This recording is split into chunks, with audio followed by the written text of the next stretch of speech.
Praise the Lord. Praise the Lord. പ്രിയമുള്ളവരെ,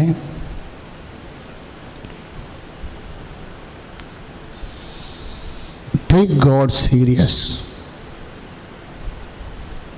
ദൈവത്തെ ഗൗരവപരമായി എടുക്കുക. ദൈവാനുഭവത്തിൻ്റെ ഒരു ആദ്യ പാഠമാണത്. Take God serious. ഇപ്പം നിങ്ങളാണെങ്കിലും ഇപ്പോഴേ ഈ ആരാധനയിൽ പങ്കെടുക്കുകയാണ്. നിങ്ങൾക്ക് വേണ്ട പല വിചാരം കൂടെ പങ്കെടുക്കാം. പകുതി ആരാധനയും കൂടി, പകുതി അടുക്കളയിൽ വിഷയം ചെയ്ത്, പകുതി ഫോണും അറ്റൻഡ് ചെയ്ത്, വന്നവൻ്റെ ഫോണെല്ലാം അറ്റൻഡ് ചെയ്ത്, ഇടയ്ക്കൊന്ന് അലലിയ പറഞ്ഞ് അങ്ങനെയുള്ള എല്ലാ തരത്തിലുള്ള അഭ്യാസങ്ങളോടും കൂടി വേണമെങ്കിൽ ഈ ആരാധനയിൽ പങ്കെടുക്കാം. ചിലർ വളരെ സീരിയസ് ആയിട്ട് ഞാൻ ആരാധനയുടെ മുമ്പിൽ നിൽക്കണം, ദൈവത്തിന് അകലമില്ല എന്ന് ചിന്തിക്കും. കൃപാസനവും ഞാനും തമ്മിൽ ചിലപ്പോൾ 4000 കിലോമീറ്റർ അകലെയായിരിക്കും നിങ്ങൾ നിൽക്കുന്നത് മറ്റു രാജ്യങ്ങളിലൊക്കെ. അപ്പോൾ നീ പരിശുദ്ധാത്മാവ് നിൻ്റെ മുന്നിൽ പറയും ദൈവത്തിന് അകലമില്ല. മനുഷ്യനാണ് ഈ 4000 കിലോമീറ്ററൊക്കെ പറയണത്, അല്ലെങ്കിൽ 9000 കിലോമീറ്ററൊക്കെ പറയും. ദൈവത്തിന് അകലമില്ല. ഞാൻ ആരാധനയിൽ വിശ്വാസത്തോടെ പങ്കെടുക്കുമ്പോൾ ഞാൻ കർത്താവിൻ്റെ അടുത്താണ് ഇരിക്കണത്. അപ്പോൾ ഈ ആരാധന അങ്ങനെ ഒരു ഗൗരവതരമായ ബുദ്ധിയോടുകൂടിയാണ് നിങ്ങൾ ആരാധനയുടെ ഓരോ വാക്കും, ഓരോ പ്രാർത്ഥനയും, ഓരോ വചനവും നിങ്ങൾ ശ്രദ്ധിക്കണത്. കൃപാസനത്തിൽ നിന്ന് ജോസഫ് അച്ഛനെ ശ്രദ്ധിക്കണമെന്ന് പറഞ്ഞാൽ അവിടെ വെച്ച് നിങ്ങളുടെ എല്ലാ മാർക്കും പോവും. അച്ഛന് ഇപ്പോൾ കൃപാസന ആൾത്താര എക്സോവായി ആര് നിന്നാലും ഒരു ദൈവത്തിൻ്റെ ഉപകരണമാണ്. ദൈവത്തിന് ഈ സമയത്ത് നമ്മളോട് സംസാരിക്കാനുള്ള ഒരു തിരഞ്ഞെടുക്കപ്പെട്ട മാധ്യമമാണ്. അപ്പോൾ ദൈവമാണ് ഞങ്ങളോട് സംസാരിക്കണമെന്നുള്ളൊരു ബോധത്തിലാണ് ഭക്തിയോടെ, ഭയത്തോടെ, വിശ്വാസത്തോടെ നമ്മൾ ദൈവദൃസന്നിധിയിൽ ഇപ്പം നമ്മൾ എന്തെല്ലാം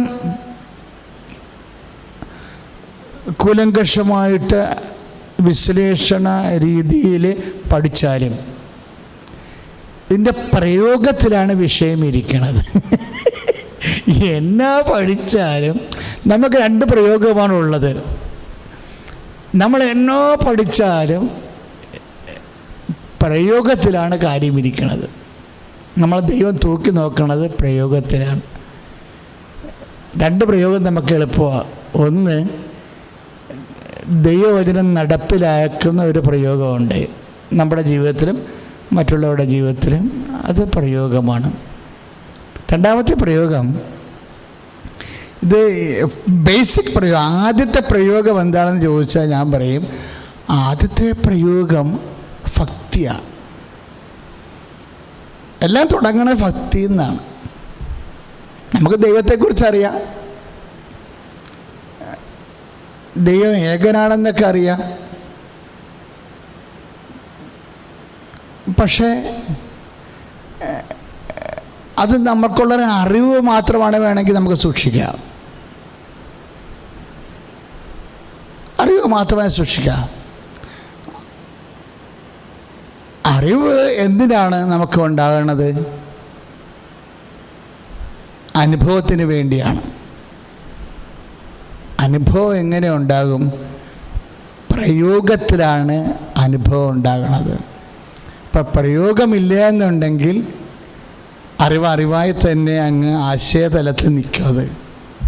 പ്രാർത്ഥിക്കുക, കർത്താവേ, അങ്ങയെക്കുറിച്ചുള്ള എല്ലാ അറിവുകളും അനുഭവമാക്കാനുള്ള പ്രയോഗങ്ങളെ വിവേചിച്ച് നടപ്പിൽ വരുത്തുവാൻ ഒരു സുവിശേഷകന്റെ, ഒരു മിഷണറിയുടെ അഭിഷേകം എനിക്ക് നൽകണമേ. ശ്രദ്ധിക്കട്ടെ. ഹല്ലേലൂയ,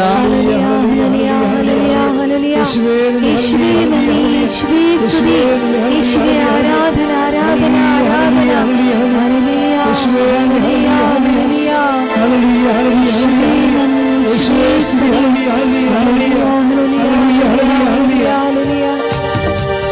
പരിശുദ്ധാത്മാവേ, എന്നിൽ നിറയണമേ, നിറഞ്ഞു കനിയണമേ, കനിഞ്ഞൊഴുകണമേ. പരിശുദ്ധാത്മാവേ എന്നിൽ നിറയണമേ, നിറഞ്ഞു കവിയണമേ, കവിഞ്ഞൊഴുകണമേ. പരിശുദ്ധാത്മാവേ എന്നിൽ നിറയണമേ, നിറഞ്ഞു കവിയണമേ, കവിഞ്ഞൊഴുകണമേ, കവിഞ്ഞൊഴുകണമേ.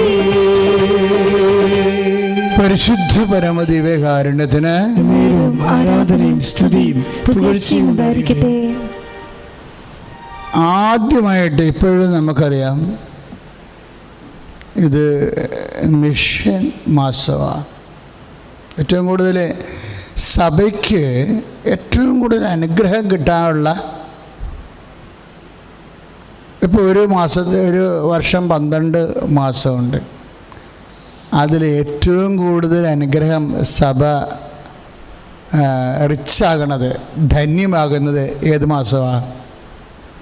ഒക്ടോബർ മാസമാണ്. കാര്യം ഒരേ സമയം തന്നെ നമ്മൾ മിഷനെക്കുറിച്ച് ചിന്തിക്കുന്നു, ഒരേ സമയം തന്നെ നമ്മൾ പ്രാർത്ഥനയിൽ വളരുന്നു. അതിലൂടെയാണ് നമുക്ക് ദൈവദൈവസന്നിധിയിൽ കൂടുതൽ സ്വാധീനവും ദൈവാനുഭവവും ഇതെല്ലാം പ്രയോഗത്തിൽ വരുന്ന ഒരു സമയമാണ്. അതുകൊണ്ട് തന്നെ ഇപ്പോൾ നമ്മൾ ഉടമ്പടി ചെയ്യുമ്പോഴും അതിലൊരു വിഷയം എന്താ? ഇപ്പോൾ നിങ്ങൾ ഉടമ്പടി ചെയ്തവരാണ് 13 പേര്. ഉടമ്പടി ചെയ്യുമ്പോൾ ഒരു വിഷയം എന്താണ്? കർത്താവിന് സാക്ഷ്യം വഹിക്കുകയാണ് ഒരു വിഷയം. നിബന്ധനകളിലും നിയോഗങ്ങളിലുമുള്ള ഒരു വിഷയം കർത്താവിന് വേണ്ടി സാക്ഷ്യം വഹിക്കുകയാണ്. കർത്താവിന് വേണ്ടി സാക്ഷ്യം വഹിക്കുമ്പോൾ എന്നാ സംഭവിക്കണത്? ദൈവത്തിന് വേണ്ടി നമ്മൾ സാക്ഷ്യം വഹിക്കുമ്പോൾ നമ്മളുടെ ആധ്യാത്മിക കൃപയുടെ നിലവാരം ഉയരും. കൃപയുടെ നിലവാരം ഉയരുമ്പോൾ ഭൗതികമായ വിഷയങ്ങൾക്കും ആധ്യാത്മികമായ വിഷയങ്ങൾക്കും കൃത്യമായി നമുക്ക് മറുപടി കിട്ടും. കാര്യം ഞാൻ ഇന്നലെ വൈകുന്നേരം അതിനെക്കുറിച്ച് സംസാരിച്ചായിരുന്നു. എന്നെ ഏറ്റുപറയുന്നവനെ ഞാനും ഏറ്റുപറയും. ഭയങ്കര വചനമാണത്. ഇപ്പം മത്തായി ശ്ലീഹായുടെ സുവിശേഷമാണ് 10:32. മനുഷ്യരുടെ മുമ്പിൽ ഏറ്റുപറഞ്ഞേ, മനുഷ്യരുടെ മുമ്പിൽ എന്നെ ഏറ്റുപറയുന്നവനെ സ്വർഗസ്ഥനായ എൻ്റെ പിതാവിൻ്റെ മുമ്പിൽ ഞാനും ഏറ്റുപറയും. അപ്പോഴേ എല്ലാ അനുഗ്രഹത്തിൻ്റെയും ഫോർമുല അതാണ്. അപ്പം നിസ്സാരകാരമല്ലേ. ഞാൻ മിഷൻ എന്ന് പറയുമ്പോൾ നിങ്ങൾക്ക് പെട്ടെന്ന് പ്രേക്ഷിത പ്രവർത്തനം വന്ന ഹോൾ ലൈഫ് ഈസ് മിഷൻ. നമ്മുടെ ഓരോ മൂവ്മെൻറ്റും മിഷനാണ്. എന്ന് വെച്ച് കഴിഞ്ഞാൽ മനുഷ്യരുടെ മുമ്പിൽ എന്നെ ഏറ്റുപറയുന്നവനെ നമുക്ക് വാക്കിലൂടെ ഏറ്റുപറയാം, ഇല്ലേ? മനുഷ്യരുടെ മുമ്പിൽ നമുക്ക് ദൈവത്തെ വാക്കിലൂടെ ഏറ്റുപറയാം, പ്രവൃത്തിയിലൂടെ ഏറ്റുപറയാം, പ്രാർത്ഥനയിലൂടെ ഏറ്റുപറയാം. ഏതെല്ലാം മാർഗങ്ങളിലൂടെ നമ്മൾ ദൈവത്തെ ഏറ്റുപറഞ്ഞാലും അതെല്ലാം ഈശോനാ പറയും, ദൈവപിതാവിൻ്റെ മുമ്പിൽ ഞാനും ഏറ്റുപറയും. ഇത് ഒരു പക്ഷേ ബൈബിളിൽ ഏറ്റവും ഈടുള്ളൊരു വചനമാണത്. ഇപ്പം രോഗം സുഖപ്പെടാനും പട്ടിണി മാറാനും അതുപോലെ തന്നെ കുടുംബത്തിൽ സമാധാനം വരാനും എല്ലാത്തിനും ഒരു പോംവഴിയാണ്. എന്താണ് ഈ 10:32 മത്തായി ശ്ലീഹ? നിങ്ങളത് മറന്നു പോകരുത്. നിങ്ങൾ കിച്ചണിലൊക്കെ വർക്ക് ചെയ്യുന്നവർ ഈ വചനം അങ്ങ് ഡിറ്റിപ്പ് ചെയ്തിട്ട് അല്ലെങ്കിൽ കൈകൊണ്ട് എഴുതിയിട്ട് അവിടെ എവിടെയെങ്കിലും ഒട്ടിച്ച് വെക്കണം, ഇടയ്ക്ക് നോക്കണം. എന്താ കാര്യം? ഇതൊരു തുറവി വചനമാണ്. ഇതിലൂടെ ഈ വാതിൽ തുറന്നാൽ നമുക്ക് പല സ്ഥലങ്ങളിലേക്ക് ഒരുമിച്ച് പോകാം. എന്ന് വെച്ച് കഴിഞ്ഞാൽ മനുഷ്യരുടെ മുമ്പിൽ എന്നെ ഏറ്റുപറയുന്നവനെ എന്ന് പറഞ്ഞേ, മനുഷ്യരുടെ മുൻപിൽ എന്നെ ഏറ്റുപറയുന്നു, സ്വർഗ്ഗസ്ഥനായ എൻ്റെ പിതാവിൻ്റെ മുമ്പിൽ ഞാനും ഏറ്റുപറയും. അപ്പം എങ്ങനെയല്ല ഈ മിഷൻ മാസത്തിലെ അച്ഛൻ പറഞ്ഞ പോലെ സമർത്ഥമായ കൃപ എങ്ങനെ ആർജിക്കാം? ഇപ്പം ഉദാഹരണത്തിന് ഈശോ അപ്പോസ്തലന്മാരെ തിരഞ്ഞെടുത്തിട്ട് എന്താ ചെയ്തത്? അഞ്ചാമത്തെ പീഡാനുഭവ പ്രവചനം ഒന്ന് അനുസ്മരിക്കുകയാണ് ചെയ്തത്. പല പീഡാനുഭവ പ്രവചനങ്ങൾ ഈശോ നടത്തിയിട്ടുണ്ട്. 3 തിയോളജിയൻസ് അംഗീകരിക്കുന്നത്. പക്ഷേ നമ്മൾ സുവിശേഷം ശരിക്കും ഒന്ന് സ്ക്രൂട്ടണി ചെയ്താൽ ഇതൊക്കെ ഒരു 4 പീഡാനുഭവ പ്രവചനമുണ്ട്. കാര്യം ഈ ക്രിസ്തീയതയുടെ അന്തസത്ത കാച്ചി കുറുക്കി വെച്ചിരിക്കുന്നത് എന്തിൻ്റെ അകത്താണ്? ഈ പാഷൻ പ്രഡിക്ഷൻസിൻ്റെ അകത്താണ് പീഡാനുഭവ പ്രവചനം. എന്താ ഇങ്ങനെ പറയാൻ കാര്യം അറിയാം? പീഡാനുഭവ പ്രവചനമെന്ന് പറയുമ്പോൾ നിങ്ങൾ ഉടനെ വിചാരിക്കും ശരി സമ്മതിച്ച് അത് യേശുവിൻ്റെ പീഡാനുഭവ പ്രവചനമാണ്. എന്താ ഈശോ പറഞ്ഞത്? ഇപ്പം 16:21 അല്ലേ? മത്തായി ശ്രീകാരുടെ സുവിശേഷം 16:21. എന്താണ് പീഡാനുഭവ പ്രവചനം? മനുഷ്യപുത്രൻ ശത്രുക്കരങ്ങളിൽ ഏൽപ്പിക്കപ്പെടും. അപ്പോൾ ഒരു സംഭവം എന്താണ്? ശത്രുക്കരങ്ങളിൽ ഏൽപ്പിക്കപ്പെടുക. രണ്ടാമത്തെ എന്താ? അവർ അവനെ പീഡിപ്പിക്കും. മൂന്നാമത്തെ എന്താ? അവർ അവനെ ക്രൂശിക്കും. നാലാമത്തെ എന്താണ്? 3-ാം ദിവസം അവൻ ഉയർത്തെഴുന്നേൽക്കും. ഇത്രയും സാധനമാണ് മിഷൻ. ഇതാണ് മിഷൻ എന്ന് പറയണത്. ഈ മിഷനെക്കുറിച്ചാണ് ഈശോ ആദ്യം ഡിസ്കസ് ചെയ്തത്. ആരുമായിട്ട്? പുരോഹിതന്മാരുമായി ഡിസ്കസ് ചെയ്തത് പിതാവിൻ്റെ കാര്യമെന്ന് പറഞ്ഞില്ലേ? This is A thing. നമുക്ക് ഒരു ക്രിസ്ത്യാനിക്കും ഡിസ്കസ് ചെയ്യാനുള്ളത് ഇതാണ്. ഇപ്പം നമ്മൾ വിശുദ്ധ ലൂക്കായുടെ സുവിശേഷം 2:49 ഒരു വചനമുണ്ട്. കാര്യം അമ്മ ചോദിക്കും ഈശോനോട്, ഈശോ എന്താ ഞങ്ങളോട് ഇങ്ങനെ ചെയ്തത്? ഞാനും നിൻ്റെ പിതാവും കൂടി എന്തുമാത്രം നിന്നെ അന്വേഷിച്ചിരുന്നു. അപ്പോൾ ഈശോ ചോദിക്കുന്നൊരു ചോദ്യമാണ് ആദ്യത്തെ പീഡാനുഭവ പ്രവചനം. എന്താണ്? ഒരു ഷെയ്ഡാണ്, ഷാഡോ പാഷൻ പ്രഡിക്ഷൻ. എന്താണ്? എൻ്റെ പിതാവിൻ്റെ കാര്യങ്ങളിൽ 2:49 എൻ്റെ പിതാവിൻ്റെ കാര്യങ്ങളിൽ ഞാൻ വ്യാപൃതനായിരിക്കേണ്ടവനാണെന്ന് നിങ്ങൾ അറിയുന്നില്ലേ? അതാണ് സംഭവം. യേശുവിനെ കെയർ ചെയ്യുന്നവർ എപ്പോഴും അറിയേണ്ട ഒരു സംഭവമാണ്. എന്താണ്? പിതാവിൻ്റെ കാര്യങ്ങളിലുള്ള വ്യാപൃത. ഇത് സഭ എന്ന് ഈ കാര്യങ്ങൾ വ്യാപൃതരാകാതിരിക്കുന്നു, അപ്പോഴും നമ്മൾ അൺമിഷൻ ചെയ്തു പോകും. ഇതാണ് മിഷൻ. ഈശോ ഒറ്റ വാക്കിനാണ് പറയണത്. എന്താണ്?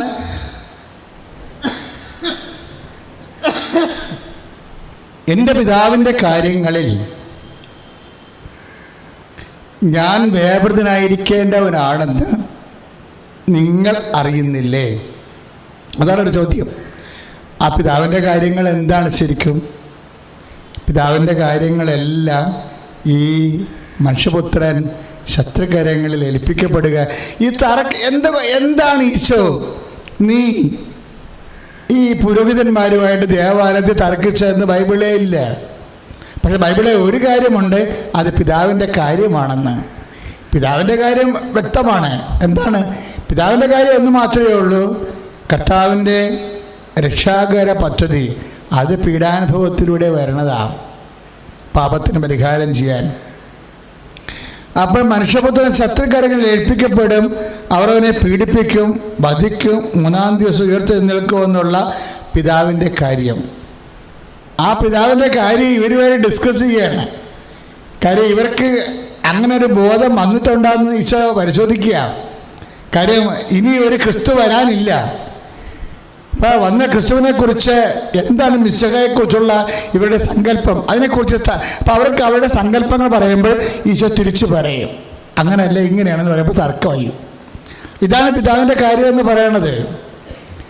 ഇപ്പം ഈശോ എപ്പോഴും എല്ലാ സമയങ്ങളിലും ഈ പിതാവിൻ്റെ കാര്യത്തെക്കുറിച്ച് കോൺഷ്യസ് ആണ്. എപ്പോൾ ഈശോ എന്നെല്ലാം പിതാവിൻ്റെ കാര്യങ്ങൾ. ഇപ്പം സഭയ്ക്ക് എന്താണ് ഇവിടെ ഡ്യൂട്ടി എന്ന് ചോദിച്ചു കഴിഞ്ഞാൽ ഒറ്റ ഡ്യൂട്ടിയുള്ള പിതാവിൻ്റെ കാര്യമേ ഉള്ളൂ, വേറെ ഒരു കാര്യമില്ല. സഭയെ നവീകരിക്കാനുള്ള ഒരു ചോദ്യം അതാണ്. എന്താണ്? Are you busy with the affairs of the father? Father's അഫയേഴ്സിലാണ് ബിസി ആയിരിക്കുന്നത് സഭ. ഒറ്റ ചോദ്യം കൊണ്ട് സഭയെ നമുക്ക് മിഷണറി ആക്കാൻ പറ്റും. ഒറ്റ ചോദ്യം. കാര്യം ഈ ചോദ്യമാണ് എപ്പോഴും പ്രശ്നമായിരുന്നത് ഇവിടെ. നമ്മൾ സുവിശേഷം പരിശോധിച്ച് കഴിഞ്ഞാൽ, ഞാൻ എന്തെങ്കിലും നിങ്ങളോട് പറയാൻ തരാമോ, നിങ്ങൾ ഉടമ്പടി എടുത്തവരും എടുക്കാൻ പോകുന്നവരൊക്കെ പിതാവിൻ്റെ കാര്യത്തിൽ വ്യാപൃതനായിരിക്കുമ്പോഴായിരിക്കും നിങ്ങൾക്ക് സമാധാനം വരണത്. അതല്ല വേറൊരു മാർഗ്ഗം നമ്മുടെ മുമ്പിലില്ല. എൻ്റെ സഹോദരങ്ങൾ ശ്രദ്ധിക്കണം. അതായത് ഈ പിതാവിൻ്റെ കാര്യത്തിൽ നിന്ന് യേശുവിനെ പിന്തിരിപ്പിക്കാനാണ് ആദ്യത്തെ ശ്രമം. ഇപ്പോൾ 12ാമത്തെ വയസ്സിൽ പിതാവിൻ്റെ കാര്യം വെളിപ്പെട്ടെങ്കിലും ആദ്യത്തെ ശ്രമം എന്താ? നമ്മൾ മരുഭൂമിയിലെ പരീക്ഷ വരുമ്പോഴെന്താണ്? ഈ പിതാവിൻ്റെ കാര്യത്തിൽ നിന്ന് ഈശോനെ എങ്ങനെയെങ്കിലും പിന്തിരിപ്പിക്കണം. അതിനാണ് സാത്താൻ വളരെ ശാസ്ത്രീയമായിട്ടാണ്, വളരെ ഹ്യൂമനിസ്റ്റിക് അപ്രോച്ചാണ്, വളരെ മാനുഷികമായ ഒരു ഇടപെടലാണ്. ഏറ്റവും കൂടുതൽ സിമ്പതിയോടുകൂടിയാണ്, ദൈവത്തെക്കാൾ സിമ്പതിയോടുകൂടി സാത്താൻ പ്രത്യക്ഷപ്പെടുന്ന സ്ഥലമാണ് മരുഭൂമി എന്ന് പറയുന്നത്. നമ്മുടെ ഈ മരുഭൂമികൾക്കുണ്ടാകുന്നൊരു പ്രശ്നം അതാണ്. ദൈവത്തെക്കാൾ സിമ്പതി സാത്താന് തോന്നുന്ന ഒരു സ്ഥലമാണ്. രോഗം വരട്ടെ, അല്ലെങ്കിൽ കടങ്ങൾ പെരുകട്ടെ, അല്ലെങ്കിൽ ഉറ്റവർ മരിക്കട്ടെ, നമ്മുടെ ജീവിതത്തിൽ മരുഭൂമി ഉണ്ടാകട്ടെ, അപ്പോഴേ ദൈവത്തെക്കാൾ സിമ്പിളായിട്ട് നമുക്ക് ദൈവത്തെക്കാൾ കമ്പാഷനേറ്റായിട്ട് അനുകമ്പയുള്ള ആളായിട്ട് സാത്താനെ നമുക്ക് ഫീൽ ചെയ്യും. അപ്പോൾ പിതാവിൻ്റെ കാര്യത്തിന് ബദൽ സുവിശേഷം ആൻറ്റി ഗോസ്പലിംഗ് തുടങ്ങുന്ന അവിടെ വെച്ചാണ്. ഇത് കണ്ടിന്യൂ ചെയ്യുകയാണ് ലോകം മുഴുവൻ. നമ്മൾ വളരെ വിജിലൻ്റായിട്ട് നിന്നില്ലെങ്കിൽ ഈ പിതാവിന് ഇതുപോലെ ഉണ്ടാകുന്ന സമയം നമുക്ക് അറിയാൻ പറ്റാതെ വരും. ഈശോയോട് സാത്താൻ ചോദിക്കുന്ന ചോദ്യമില്ലേ, നീ എന്തിനാണ് ഇങ്ങനെ പട്ടിണി കിടന്ന് ചാകണത്? വല്ല കാര്യമുണ്ടോ? ഏത് പീഡാനുഭവം കുറിച്ചും വേണോ ഉയർത്തുന്നേപ്പാണെന്ന് പറഞ്ഞാൽ ആളുണ്ടായിട്ട് വേണ്ടേ ഇതൊക്കെ നടത്താൻ?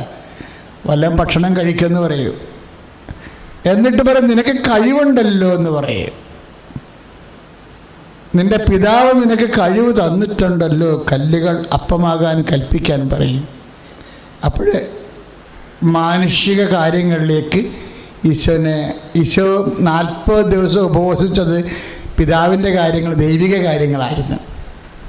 ഈ ദൈവിക കാര്യങ്ങളിൽ നിന്ന് എന്തെങ്കിലും തന്ത്രം പറഞ്ഞ് വ്യാഖ്യാനിച്ച് മാനുഷികമായ കാര്യങ്ങളിലേക്ക് മനുഷ്യനെ കൊണ്ടുവരുമ്പോൾ ഓർക്കുക, ആള് മരുഭൂമി പ്രത്യക്ഷപ്പെട്ട ആള് സഭക്കുള്ളിലും പ്രത്യക്ഷപ്പെട്ടിട്ടുണ്ടെന്ന്.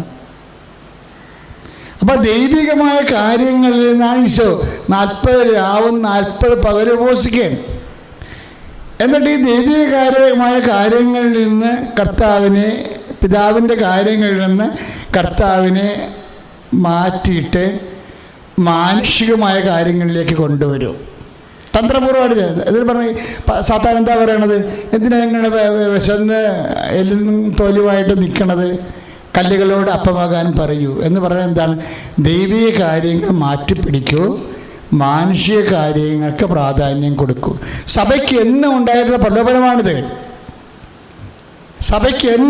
അതായത് ദൈവിക കാര്യങ്ങളിൽ നിന്ന് തന്ത്രപൂർവ്വം മാനുഷികമായ ആത്മാക്കളുടെ വീണ്ടെടുപ്പ് എന്നുള്ള ആ മഹാരക്ഷ. ഇപ്പം തന്നെ നമ്മളുടെ ടി വിയിലൊക്കെ ചില അച്ഛന്മാരൊക്കെ സംസാരിക്കുന്നുണ്ടല്ലേ, അച്ഛന്മാരുടെ പേരൊന്നും ഞാൻ പറയണില്ല, എന്നാലും ഇവരുടെ വായിൽ നിന്ന് വന്നുള്ള ചില വാക്കുകൾ ഞാൻ പിടിച്ചെടുത്തിട്ടുണ്ട്. അവരെന്നാ പറഞ്ഞാന്നറിയാവോ?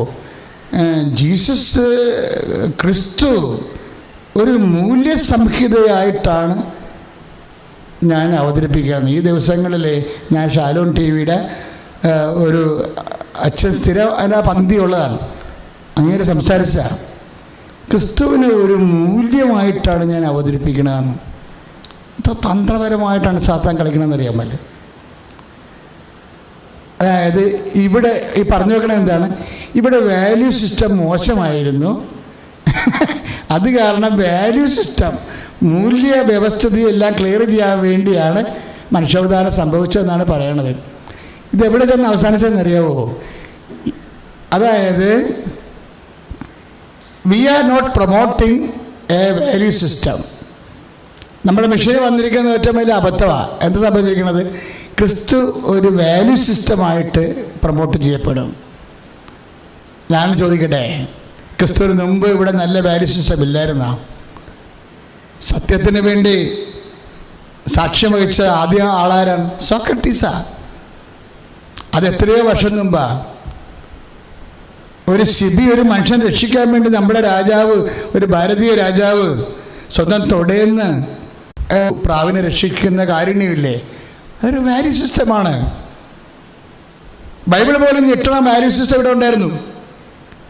അപ്പം പുതിയൊരു വാല്യൂ സിസ്റ്റം ഉണ്ടാക്കാൻ വേണ്ടിയല്ല ക്രിസ്തു മനുഷ്യാവതാരം ചെയ്തത്.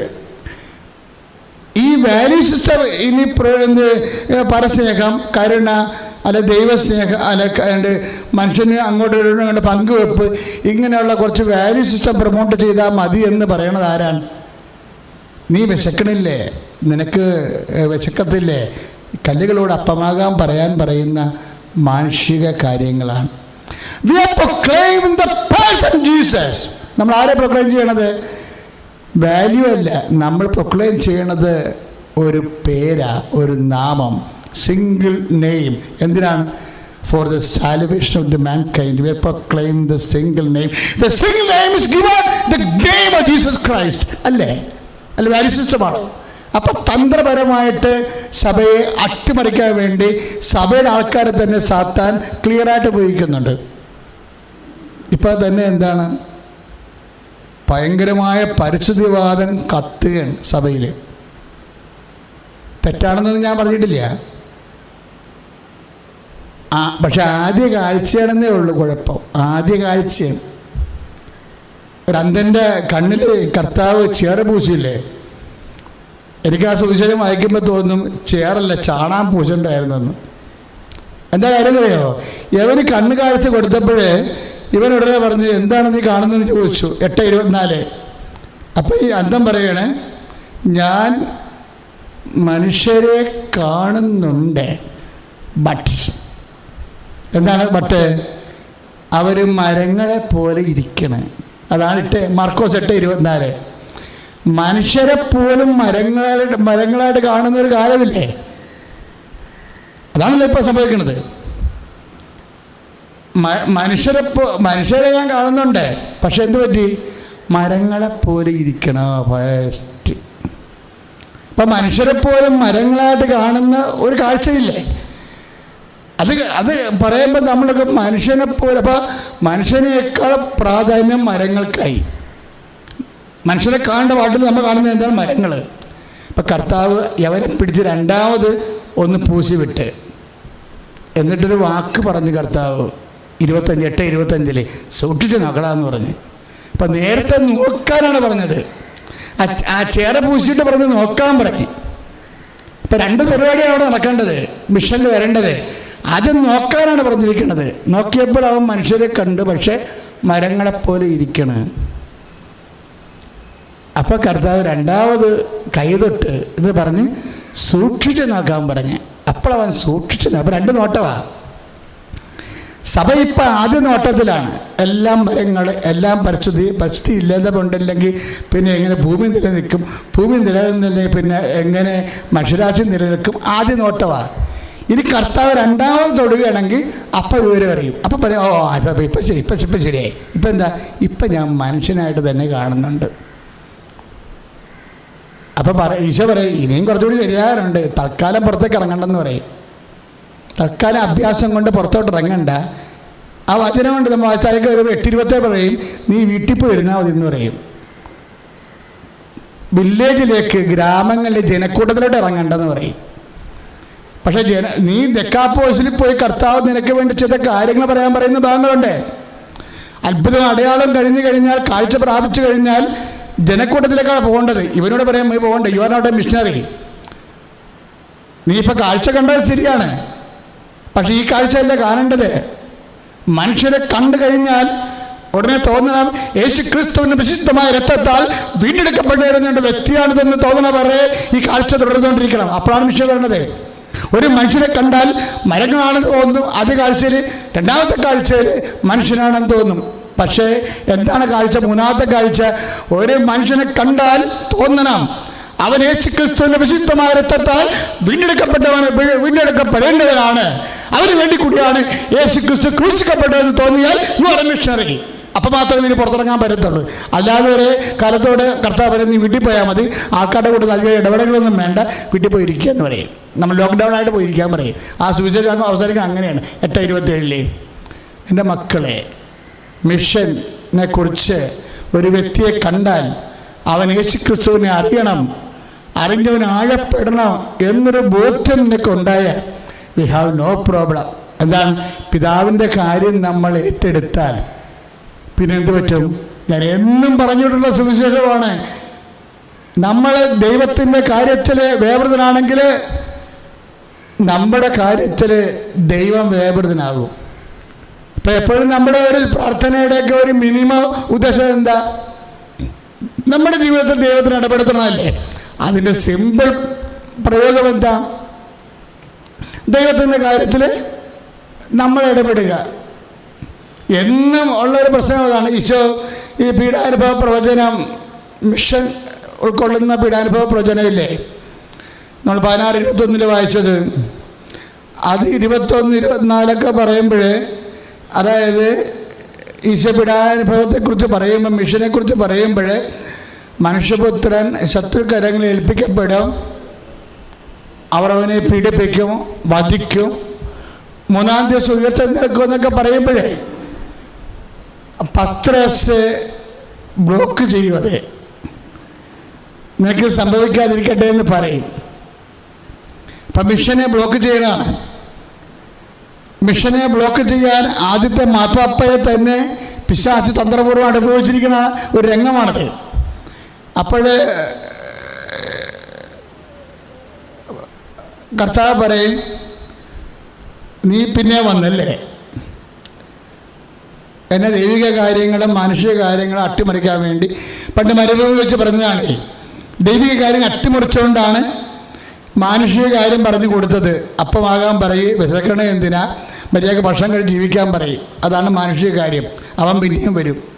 അവൻ പിന്നെയും വന്നത് കണ്ട് കർത്താവിന് മനസ്സിലായി പത്രോസിലൂടെ പാഷൻ മിഷൻ അട്ടിമറിക്കുകയാണ്.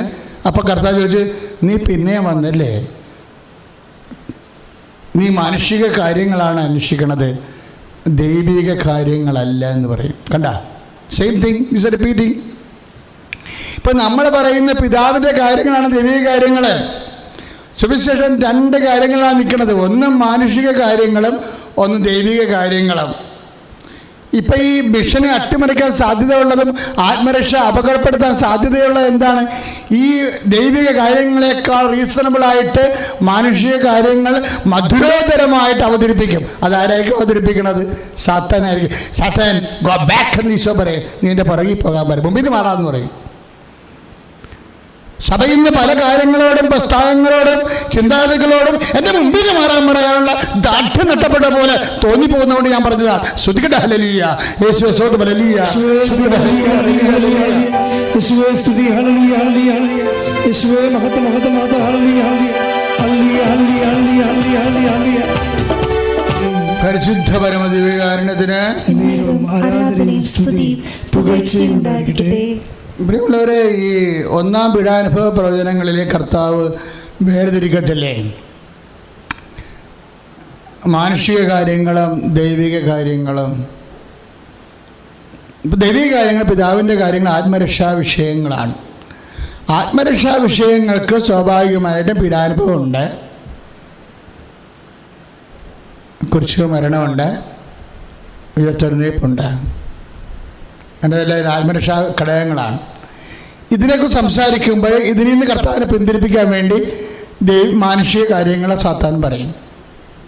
അപ്പം സാത്താൻ ഈശോ അറ്റി വെച്ചും പത്രോസിനോട് പറയും, ആരെങ്കിലും എന്നെ അനുഗമിക്കാൻ ആഗ്രഹിക്കുന്നുണ്ടെങ്കിൽ നിങ്ങളെ സ്വയം പരിത്യജിക്കണം, തൻ്റെ കുരിശും എടുത്തുകൊണ്ട് എൻ്റെ പിന്നാലെ വരണം. ഇപ്പം നമ്മൾ താഴേക്ക് വരുമ്പോൾ 16-24 വചനങ്ങൾ വരുമ്പോൾ, മത്തായി 16-24, അതായത് ആരെങ്കിലും എന്നെ അനുഗമിക്കാൻ ആഗ്രഹിക്കുന്നുണ്ടെങ്കിൽ അവർ സ്വയം പരിത്യജിച്ച് തൻ്റെ കുരിശുമെടുത്ത് എൻ്റെ പിന്നാലെ വരട്ടെ. ഞാൻ എന്താ ഇങ്ങനെ ഈ വചനത്തിൽ ഇങ്ങനെ പറന്ന് നിൽക്കണം എന്താണെന്നറിയാവോ? ഈ പാഷൻ പെഡിഷൻ കഴിഞ്ഞിട്ടുണ്ടാകുന്ന വചനങ്ങൾ ഈ വചനത്തിൽ നിന്നാണ് ഫ്രാൻസിസ് അസീസി ഉണ്ടായത്. അടുത്ത വചനമുണ്ട്, അടുത്ത വചനത്തിൽ നിന്നാണ് ഫ്രാൻസിസ് സേവർ ഉണ്ടായത്. This is mission. ആദ്യം ഞാൻ പറഞ്ഞത് മനസ്സിലായില്ലല്ലോ, ഇപ്പം മനസ്സിലായില്ലേ? അതായത് ഈ പീഡാനുഭവ പ്രവചനങ്ങൾക്ക് മാനുഷിക കാര്യങ്ങൾ ആണ് നീ അന്വേഷിക്കുന്നത്, ദൈവിക കാര്യങ്ങളല്ല എന്ന് പറഞ്ഞിട്ട് ഈശോ 2 ദൈവിക കാര്യങ്ങൾ പറയുന്നുണ്ട്. എന്തൊക്കെയാണ് പറയണത്? ഇതാണ് മിഷൻ. അതായത് ഒന്ന് ഇതാണ് 16:24 യേശു ശിഷ്യന്മാരോട് അരുളി ചെയ്തു, ആരെങ്കിലും എന്നെ അനുഗമിക്കാൻ ആഗ്രഹിക്കുന്നെങ്കിൽ അവൻ തന്നെ പരിത്യജിച്ച് തൻ്റെ കുരിശുമെടുത്ത് എൻ്റെ പിന്നാലെ വരട്ടെ. ഇതാണ് ഒരു ദൈവിക കാര്യം. ഇത് ദൈവിക കാര്യമാണെന്ന് ഇത് 10,000 മനുഷ്യർ ഈ വചനം വായിച്ചിട്ടുണ്ട്. പക്ഷെ അതിൽ നിന്ന് ഒരു ഫ്രാൻസിസ് അസീസിയ ഉണ്ടായുള്ളത്. എന്താ കാര്യം? അഭിഷേകം കിട്ടിയത് ആ മനുഷ്യനെയാണ്. ഇതിന് അന്തർധാനം എന്ന് പറഞ്ഞാൽ ദൈവത്തിൻ്റെ മനസ്സാണ്. ദൈവത്തിൻ്റെ മനസ്സാണ് വചനം. ദൈവത്തിൻ്റെ വചനമെന്ന് പറയുമ്പോഴേ അതിനെ എക്സ്പ്ലെയിൻ ചെയ്തിട്ട് മധുരോധരമായ മാനുഷിക കാര്യങ്ങളാക്കി മറ്റുള്ളവർക്ക് അപ്പീലിംഗ് ആയിട്ട് മാറ്റിയിട്ട് അപ്ഡേഷൻ നടക്കുന്ന ഒരു പ്രലോഭനമില്ലേ? മരുഭൂമി തുടങ്ങിയ പ്രലോഭനമാണല്ലോ അത്. അതിപ്പോൾ സ്റ്റിൽ കണ്ടിന്യൂസ്. അതാണ് അസീസിയെ ജനിപ്പിച്ചത്. അതിന് താഴെ വരുമ്പോൾ എന്താണ്? സ്വന്തം ജീവൻ രക്ഷിക്കുവാൻ ആഗ്രഹിക്കുന്നവൻ അത് നഷ്ടപ്പെടുത്തും, എന്നാൽ ആരെങ്കിലും എനിക്ക് വേണ്ടി ജീവൻ നഷ്ടപ്പെടുത്തിയാൽ അത് കണ്ടെത്തും. അവിടം വരെയാണ് ഫ്രാൻസിസിനെ അസീസിയെ അഭിഷേകം ചെയ്തത്. ആരെങ്കിലും എനിക്ക് വേണ്ടി ജീവൻ, അതിന് 16:25 മത്തായിയുടെ സുവിശേഷം, ആരെങ്കിലും എനിക്ക് വേണ്ടി ജീവൻ നഷ്ടപ്പെടുത്തിയാൽ അത് കണ്ടെത്തും. അതുകൊണ്ടാണ് മിഷൻ അദ്ദേഹം സുൽത്താൻ്റെ അടുത്ത് പോയി സുവിശേഷം പ്രസംഗിച്ചു. സുവിശേഷ ശുശ്രൂഷകരെ മോസ്കിലുള്ള സഹോദരങ്ങളോട് കർത്താവിനെക്കുറിച്ച് പറഞ്ഞു വിട്ടേ. അതാണ് ഫ്രാൻസിസ്. ഈ വചനത്തിൽ നിന്നുണ്ടായതാണ്. അതിൻ്റെ താഴെയുണ്ട്, ആരെങ്കിലും എനിക്ക് വേണ്ടി ജീവൻ നഷ്ടപ്പെടുത്തിയാൽ. ആ മോസ്കിലേക്ക് പറഞ്ഞു വിട്ട് 5 പേരുടെ ജീവനും പോയി. അവർക്കാർക്കും അഭിമാനവും കർത്താവിനെക്കുറിച്ച് സാക്ഷ്യം വഹിച്ചുള്ള സന്തോഷമാണുള്ളത്. ഫ്രാൻസിസിൻ്റെ ഈ വശങ്ങളൊന്നും ആരും ഡിസ്കസ് ചെയ്യണില്ല. ഫ്രാൻസിസ് മുയലിനെ സ്നേഹിച്ച്, ഫ്രാൻസിസ് മരങ്ങളെ നാണം കെട്ട വ്യാഖ്യാനമാണ് ഈ കാലങ്ങൾ വരുന്നത്. ആത്മാവിനെ വെറുതെ സഭയുടെ ചൈതന്യം പോയതല്ലേ, പ്രയോട്ടിക്ക് വന്ന മിസ്റ്റേക്കാണ്. ഫ്രാൻസിസ് എന്ന് പറഞ്ഞാൽ ആരാണ്? ആത്മാക്കളെ വീണ്ടെടുക്കാൻ വേണ്ടി രണ്ടാമത്തെ ക്രിസ്തു ഒന്നും വിളിക്കേണ്ട കാര്യമില്ല. അതൊക്കെ വലിയ മണ്ടത്തരാണ്. കാര്യത്തിൽ ക്രിസ്തുവിനെ ന്യൂനീകരിക്കാൻ പറ്റുമോ? മനുഷ്യന്മാർക്ക് ക്രിസ്തുവിൻ്റെ പേരിട്ട് രണ്ടാമത്തെ ക്രിസ്തുവാണ്, മൂന്നാമത്തെ ക്രിസ്തുവാണ്. ചില ഫേസ്ബുക്ക് പേജ് ഞാൻ കണ്ടായിരുന്നു. അതായത് രണ്ടാമത്തെ ക്രിസ്തു കഴിഞ്ഞിട്ട് മൂന്നാമത്തെ ക്രിസ്തുവിന് സാധ്യതയുണ്ട്, അത് നിനക്ക് ട്രൈ ചെയ്യാമെന്ന്. കൊള്ളാം, നല്ല പരിപാടിയായി. ക്രിസ്തുവിനെ ചുമ്മാ ഇങ്ങനെ പറഞ്ഞ് ആക്കിക്കളയും. നമുക്ക് ആർക്കും ക്രിസ്തു ആകാൻ പറ്റത്തില്ലേ? അത് വേറെ ലെവലാണ്. നമുക്ക് അങ്ങനെ ആവശ്യമില്ലാത്ത പ്രലോഭനങ്ങൾ വേണ്ട. രണ്ടാമത്തെ ക്രിസ്തുവിലെ ഒറ്റ ക്രിസ്തുവുള്ള ലോകത്ത്. പക്ഷേ ഫ്രാൻസിസിൻ്റെ മിഷൻ ശരിക്കും നമ്മൾ ഹൈജാക്ക് ചെയ്ത് കളഞ്ഞ ലോകം പിശാചി. എന്താ? ഈ മനുഷ്യൻ്റെ പ്രകൃതി സ്നേഹം അങ്ങോട്ട് ഡെവലപ്പ് ചെയ്തെടുത്ത് ആത്മാക്കളെ വീണ്ടെടുക്കാൻ വേണ്ടി സുൽത്താനോട് സുവിശേഷം പറഞ്ഞത് ഇപ്പോൾ ആരും പറയുന്നില്ലല്ലോ. മോസ്കിൽ പോയി ആ മനുഷ്യൻ്റെ 5 കപ്പിച്ച വൈദികരാണ് സുവിശേഷം പ്രസംഗിക്കാൻ വേണ്ടി മോസ്കിൽ പോയത്. അതിൻ്റെ 5 പേരെ കൊന്നു കളഞ്ഞു. ഒരു പ്രശ്നമില്ല. അപ്പോഴും കർത്താവെന്ന പേര് നമ്മൾ പറഞ്ഞില്ലേ, അത് മതി. ആത്മാക്കളെ വീണ്ടെടുക്കാൻ വേണ്ടി അങ്ങനെ ചെയ്തിട്ടുള്ള ആത്മാക്കളുടെ വീണ്ടെടുപ്പിൻ്റെ സുവിശേഷം മറച്ചു വെച്ചുകൊണ്ട് മരങ്ങളുടെ സ്നേഹത്തെക്കുറിച്ചും പൂക്കളുടെ സ്നേഹത്തെക്കുറിച്ചും പാമ്പുകളെ സ്നേഹിച്ച് ചെന്നായ്ക്കളെ സ്നേഹിച്ച് മണ്ണാനും കട്ട വാങ്ങാത്തത് ഈ സാധനമൊക്കെ പറഞ്ഞ് പരത്തി ഫ്രാൻസിസിനെ അൺമിഷൻ ചെയ്ത് കളഞ്ഞു. ഇത് സാത്താൻ ചെയ്ത പരിപാടിയാണ്. എന്ന് വെച്ച് കഴിഞ്ഞാൽ ഏറ്റവും തീഷ്ണമതിയായ ഒരു മിഷണറിയുടെ മിഷൻ ചൈതന്യത്തെ മറച്ച് കളഞ്ഞിട്ട് മരങ്ങളുടെ പ്രേമമായിട്ട് കുറച്ച് കളഞ്ഞ സാധനം. അത് കാരണം എന്ത് പറ്റി? പ്രകൃതി സ്നേഹികളല്ല. ഫ്രാൻസിസിനെ കുറിച്ച് പറഞ്ഞ് ഇപ്പം പ്രസംഗിക്കുന്ന ബുദ്ധിസവാ. നിങ്ങളെ വരികൾക്കിടയിൽ വായിക്കുന്നില്ല. പല അണ്ണന്മാരും ക്രിസ്തുവിനെ കുറിച്ച് വളരെ മനോഹരമായിട്ട് സാഹിത്യ രൂപത്തിലൊക്കെ ടി വിയൊക്കെ കുതിർന്ന് പറയുന്നില്ലേ, മൊത്തം ബുദ്ധിസവാ. ആത്മരക്ഷ അപകടം ഈ പ്രകൃതി സ്നേഹം പറഞ്ഞ് നമ്മൾ ചേക്കേറിയ സ്ഥലങ്ങളാണ്. ഇതാണ് മിഷന്റെ അപകടം എന്ന് പറയുന്നത്.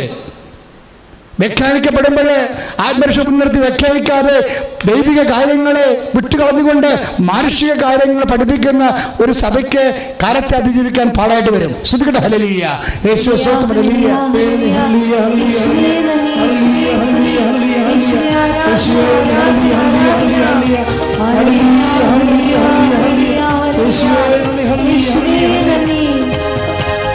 പരിശുദ്ധ പരമദിവ്യകാരുണ്യത്തിന് ആരാധനയും സ്തുതി പുകഴ്ചയും ഉണ്ടായിരിക്കട്ടെ. അതിൻ്റെ അടുത്ത വചനം എന്താണെന്ന് 26 മത്തായി ശ്ലീഹ 16:26 ഒരുവൻ ലോകം മുഴുവൻ നേടിയാലും സ്വന്തം ആത്മാവിനെ നഷ്ടപ്പെട്ടാൽ അവന് എന്ത് പ്രയോജനം? ഇപ്പം ലോകമെന്ന് പറയുന്നത് എന്താണ്? മാനുഷിക കാര്യം. ആത്മാവിനെ നഷ്ടപ്പെടാതിരിക്കുക എന്നുള്ളത് ദൈവിക കാര്യം. 2 കാര്യങ്ങളേ ഉള്ളൂ. ഇതിങ്ങനെ ഫോളോ ചെയ്യണേ, അന്ത്യം വരെ ഫോളോ ചെയ്യുന്നുണ്ട്. ഞാൻ എൻ്റെ പിതാവിൻ്റെ കാര്യത്തിൽ വ്യാപകനായിരിക്കേണ്ടവരാണെന്ന് അറിയില്ലേ എന്ന് ചോദിക്കുന്ന 12-ാം വയസ്സിൽ ദ മിഷൻ കോൺഷ്യസ് കർത്താവിന് രൂപപ്പെട്ട് വരികയാണ്. ആ മിഷൻ കോൺഷ്യസ് ഇങ്ങനെ കണ്ടിന്യൂ ചെയ്തിട്ട് ഇപ്പം എന്നാ ചോദിക്കണത്? ലോകം മുഴുവൻ നേടിയാലും 26 വരുമ്പോഴേ 16:26 ലോകം മുഴുവൻ നേടിയാലും മത്തായിയുടെ സുവിശേഷം നിൻ്റെ ആത്മാവ് നഷ്ടപ്പെട്ടാൽ എന്ത് പ്രയോജനം? അപ്പം അവിടെയുണ്ട് ലോകം മുഴുവൻ നേടുക എന്നുള്ളത് മാനുഷിക കാര്യമാണ്. ലോകത്തിന് ഇമ്പമുള്ളത് സംസാരിക്കുക, മീഡിയയ്ക്ക് ഇമ്പമുള്ളത് സംസാരിക്കുക. ജനാധിപത്യത്തിൻ്റെ തന്നെ ഒരു വശമാണ് മാധ്യമാധിപത്യം. പക്ഷേ പലപ്പോഴും നമ്മൾ ശ്രദ്ധിക്കേണ്ടത് സാത്താനിൽ നേരിട്ട് വരുന്നില്ല, പക്ഷേ മാധ്യമങ്ങളെ ഉപയോഗിക്കുന്നുണ്ട് ഭംഗിയായിട്ട്. സാത്താനെ മാധ്യമം കൈകാര്യം ചെയ്യണത് സാത്താനാണെന്നല്ല പറഞ്ഞതിൻ്റെ അർത്ഥം. ആത്മീയ വിഷയങ്ങൾ സംസാരിക്കുകയാണെന്നുണ്ടെങ്കിൽ ഓരോ കാലത്തും അജണ്ടകൾ തീരുമാനിക്കുന്നത് ആരാണ്? മാധ്യമങ്ങളാണ്. അവസാന കാലങ്ങളിൽ ഓരോരുത്തരും ഇഷ്ടപ്പെട്ട വചനങ്ങൾ പറയുന്നവരെ ജനം വിളിച്ചു വരുത്തുമെന്ന് പറയണില്ലേ? ഇമ്പമായിട്ടുള്ള കാര്യങ്ങൾ പറയുന്നവരെ വിളിച്ചു വരുത്തുമെന്ന്. ഇമ്പമുള്ള കാര്യങ്ങൾ, ഇമ്പമില്ലാത്ത കാര്യങ്ങളുണ്ടാവും. ആത്മാക്കൾ വീണ്ടെടുക്കുന്ന കാര്യം ഇമ്പമില്ലാത്ത കാര്യമാണ്. അത് വിട്ടുകളയെന്നാണ് പറയണത്. സഭ തന്നെ, സഭാകൂട്ടങ്ങൾ തന്നെ ഇമ്പമുള്ള കാര്യങ്ങൾ പറയുന്നവരെ വിളിച്ചു വരുത്തുമെന്നാണ് പൗലോസ് അപ്പോസ്തലൻ പറഞ്ഞിരിക്കുന്നത്.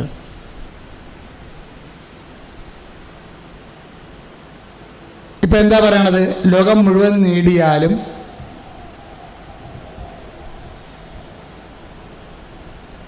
അവിടെ എഴുതി കാണിക്കുന്നുണ്ട് 2 തിമോത്തി 4:3 ജനങ്ങൾ ഉത്തമമായ പ്രബോധനത്തിൽ സഹിഷ്ണുത കാണിക്കാത്ത കാലം വരുന്നു. ബ്യൂട്ടിഫുൾ. അതാണ് സാധനം. പരിശുദ്ധാത്മാവ് പൗലോസ് അപ്പോസ്തലൻ പറഞ്ഞതാണ്, ഉത്തമമായ പ്രബോധനത്താൽ. എന്നിട്ട് പിന്നെ താഴെ എഴുതിയിരിക്കുന്നത് എന്താണെന്ന് അറിയാവോ? അതായത് ശുശ്രൂഷയിൽ ആവേശം കൊള്ളുകയാൽ അവർ തങ്ങളുടെ അഭിരുചിക്ക് ചേർന്ന പ്രബോധകരെ വിളിച്ചുകൊണ്ട് വരുമെന്ന്. അതാണ് സംഭവം. ഈ അഭിരുചികളെ അമൂല് കുര്യൻ ചേട്ടനില്ലേ ഒരിക്കൽ പറഞ്ഞായിരുന്നു,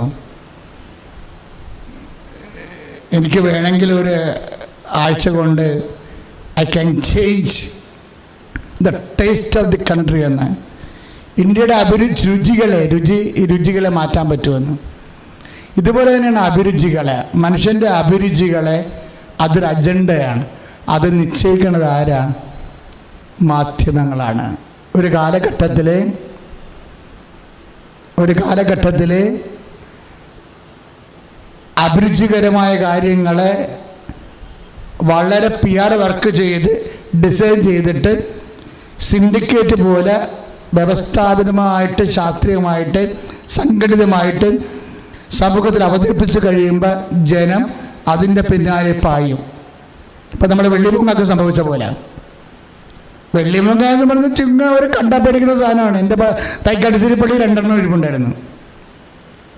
ഒരു സുപ്രഭാതത്തിലെ മാധ്യമങ്ങളിലൂടെ ഇതൊരു ഭയങ്കര ഭാഗ്യപക്ഷിയാണെന്നുള്ള സാധനം അച്ഛൻ്റെ കയറ്റി വിട്ടു. എൻ്റെ അമ്മേ, അവസാനം വന്നപ്പോൾ 10 ലക്ഷം രൂപയായി ഒരു വെള്ളിമുങ്ങയ്ക്ക്. ഇത് കള്ളത്തരമാണ്, ഇത് സ്റ്റണ്ടാണെന്ന് പിന്നീട് മാധ്യമങ്ങൾ പറഞ്ഞപ്പോൾ ഇപ്പം വെള്ളിമുങ്ങയെ കാണാൻ കൂടിയില്ല, ആർക്കും വേണ്ട. പണ്ട് കള്ളക്കടത്ത് നടത്തുമായിരുന്നു, ഇപ്പം സ്വർണ്ണ ബിസ്ക്കറ്റിൻ്റെ പോലെ കള്ളക്കടത്ത് നടത്തുന്ന സാധനമാണ് വെള്ളിമുങ്ങ. ദാറ്റ് മീൻസ് ഒരു സാധനത്തിന് മൂല്യം, added value by miss propaganda. ഇതാണ് അഭിരുചി. അതാണ് പൗലോസ് പറയണത്, ജനങ്ങൾക്ക് അഭിരുചിയുള്ള കാര്യങ്ങളെന്ന്. അഭിരുചി നിശ്ചയിക്കുന്നത് ആരാണ്? ഏതെങ്കിലും ഒരു കോണിൽ നിന്ന് വ്യവസ്ഥാപിതമായ സംഘടിതമായ ശ്രമം ഉണ്ടെങ്കിൽ പുതിയ അഭിരുചികൾ ഉണ്ടാക്കാൻ പറ്റും എന്തിൻ്റെ മേലും. ഇതാണ് മാനുഷികമായ കാര്യങ്ങളെന്ന് പറയണത്, ദൈവിക കാര്യങ്ങളല്ല. അപ്പം അഭിരുചിയുടെ പുറകെ ജനങ്ങൾ ഇങ്ങനെ ഇരച്ചു പോകും. അപ്പോഴും ലോകം മുഴുവൻ നേടും. നേരത്തെ ഈശോ പറഞ്ഞില്ലല്ലോ, പക്ഷെ ആത്മാവ് നഷ്ടപ്പെട്ടാൽ എന്ത് പ്രയോജനം, വാട്ട് യൂസ് എന്നല്ലേ ചോദിച്ചത്. ആ ചോദ്യം 10,000 പേര് വായിച്ചിട്ടുണ്ട്. പക്ഷേ ഇഗ്നേഷ്യസ് ലയോള വായിച്ചപ്പോഴേ ഒരു സഭയുണ്ടായി, ഈശോ സഭ. അദ്ദേഹത്തിൻ്റെ 7 പേരിൽ ഒരാൾ ഫ്രാൻസിസ് വന്നപ്പോൾ ഇവിടെയും ഒരു സഭയുണ്ടായി, കേരളത്തിലെ. ഒറ്റ മനുഷ്യരാണ്. ഞാൻ കഴിഞ്ഞ ദിവസം എൻ്റെ അസിസ്റ്റൻ്റ് അച്ഛനോട് പറഞ്ഞേ, ഒരു മിഷണറി പരിപാടിക്കും പോകണ്ട, നല്ലൊരു പട്ടാളക്കാരൻ നോക്കിയിട്ടൊരു വെട്ട് വെച്ച് കൊടുത്താൽ മതിയെന്നു. എന്താ കാര്യം വെച്ച് കഴിഞ്ഞാൽ, മര്യാദക്കൊരു വെട്ടിയാൽ ആ കന്യാസ്ത്രീ വെട്ടുകൊണ്ട് ഈ മനുഷ്യൻ ഇഗ്നേഷ്യസ് ആശുപത്രിയിൽ കിടക്കുമ്പോൾ ആ കന്യാസ്ത്രീ 3 പ്രാവശ്യം കൊണ്ട് വചനം കൊടുത്തത്. 3 പ്രാവശ്യം എറിഞ്ഞ് 4ാമത്തെ പ്രാവശ്യം എടുത്ത് വായിച്ചപ്പോഴാണ് ഈ ലോകം മുഴുവൻ നേടിയാലും ആത്മാവ് നഷ്ടപ്പെട്ടാൽ എന്ത് പ്രയോജനം? അതുകൊണ്ടൊരു സഭയുണ്ടാക്കി, ഈശോ സഭ. നിങ്ങളൊന്ന് ചിന്തിച്ചു നോക്കിയ മക്കളെ. അതായത് പാഷൻ പ്രഡിക്ഷൻ 16-ാം അധ്യായം, അതിൻ്റെ മനുഷ്യപുത്ര ശത്രുക്കൾ ഏൽപ്പിക്കപ്പെടുകയാണ്, പീഡിപ്പിക്കും, വധിക്കും, 3-ാം ദിവസം ഉയർത്തെഴുന്നേൽക്കുമെന്ന് പറയുമ്പോഴേ ആ വചനത്തിന് താഴെ സാത്താൻ അതിനെ വട്ടം ചവിട്ടുമ്പോഴേ കർത്താവ് അവരെ ശാസിച്ചിട്ട് പറയും, നീ മാനുഷിക കാര്യങ്ങളാണ് അന്വേഷിക്കണത്, ദൈവിക കാര്യങ്ങളല്ല. ദൈവത്തിൻ്റെ വചനത്തിൽ നിന്ന് ദൈവിക കാര്യങ്ങൾ എന്താണെന്ന് കർത്താവ് പഠിപ്പിക്കും. ദൈവിക കാര്യങ്ങൾ എന്താണ്? എന്നെ അനുഗമിക്കാൻ ആഗ്രഹിക്കുന്നവൻ സ്വയം പരിചയിച്ചുകൊണ്ട് എന്നെ കുറിച്ചുപെടുത്തുകൊണ്ട് എന്നെ പിന്നാലെ വരണത് ഒരു ദൈവിക കാര്യം. ലോകം മുഴുവൻ നേടിയാലും എൻ്റെ ആത്മാവ് നഷ്ടപ്പെട്ടാൽ എന്ത് പ്രകടനം കേൾക്കുന്നത്? 2ാമത്തെ ദൈവിക കാര്യം. 2 ദൈവിക കാര്യങ്ങൾ 2 മനുഷ്യർ ഏറ്റെടുത്തപ്പോൾ 2 സഭകളുണ്ടായി. ഫ്രാൻസിസ് അസിസി ഉണ്ടായി, ഇഗ്നേഷ്യസ് ലയോള ഉണ്ടായി, ഫ്രാൻസിസ് സേവ്യർ ഉണ്ടായി. വചനത്തിൽ ഇനിയും മിഷണറിമാരെ വിളിക്കുന്നുണ്ട്. വചനം നിന്നെയും വിളിക്കുന്നുണ്ട്, എന്നെയും വിളിക്കുന്നുണ്ട്. ഏതെങ്കിലും വചനം എടുത്തിട്ടുണ്ട് കർത്താവിന് ഈ ലോകത്തിന് കൊടുക്കാൻ വേണ്ടി, ദൈവിക കാര്യങ്ങളിൽ വേവൃതനായിരിക്കാൻ വേണ്ടി കർത്താവ് വിളിക്കുകയാണ്. ഈ ഒക്ടോബർ മാസത്തിലെ, ഈ മിഷൻ മാസത്തിലെ പ്രാർത്ഥിക്കും മക്കളെ. കർത്താവേ, കർത്താവേ, ഫ്രാൻസിസ് അസിസി പോലെ, ഇഗ്നേഷ്യസ് ലയോളയെ പോലെ, കർത്താവേ, ഫ്രാൻസിസ് സേവ്യറിനെ പോലെ അങ്ങയുടെ വചനങ്ങള് കേട്ട് ആ വചനമനുസരിച്ച് അതിലുള്ള മനുഷ്യ കാര്യങ്ങള് മാറ്റി ദൈവീക കാര്യങ്ങള് സ്വീകരിച്ച് ഈശോനാമത്തിന്റെ മഹത്വത്തിനായി ജീവിച്ച് ഈശോയുടെ നാമത്തിലെ മിഷണറിയാകാൻ ഓരോ കുടുംബങ്ങളെയും ഒരു സഭയെയും അങ്ങ് ഒരുക്കണമേ. ശ്രദ്ധിക്കട്ടെ.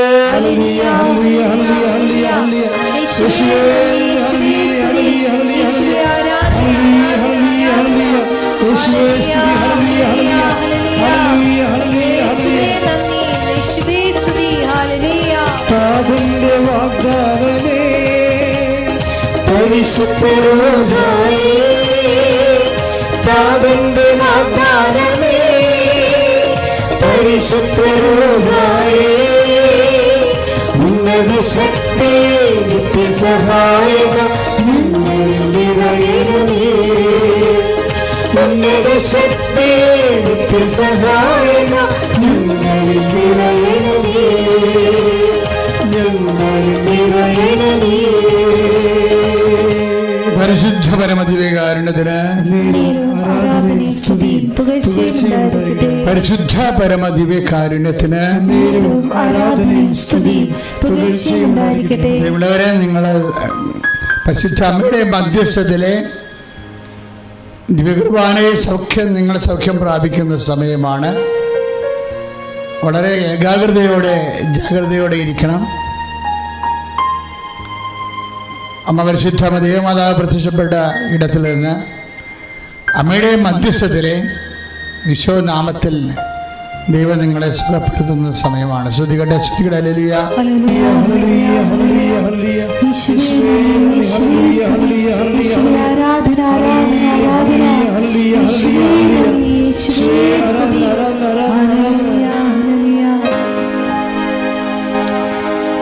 അച്ഛനോട് ചേർന്ന് പ്രാർത്ഥിക്കുക. കർത്താവായ ദൈവമേ, പലതരത്തിലെ മാനസികമായി ഇടിഞ്ഞുപോയവരെ ജീവിതത്തിന്റെ പ്രാരാബ്ധങ്ങളാൽ മനസ്സിടിഞ്ഞു പോയവരെ, പ്രാർത്ഥിക്കാൻ പോലും തോന്നാത്തവരെ, വചനം കേട്ടിട്ട് മടുപ്പ് തോന്നുന്നവരെ, കുടുംബത്തിലെ പലതരത്തിലുള്ള സ്നേഹരാഹിത്യങ്ങളാൽ മൂലം മനസ്സിടിഞ്ഞു പോയവരെ, ഭാരപ്പെട്ടിരിക്കുന്നവരെ, അവരെല്ലാം ഈ സമയത്ത് ഞങ്ങൾ സമർപ്പിക്കുന്നു. സമർപ്പണഗാനം ആരംഭിക്കാം.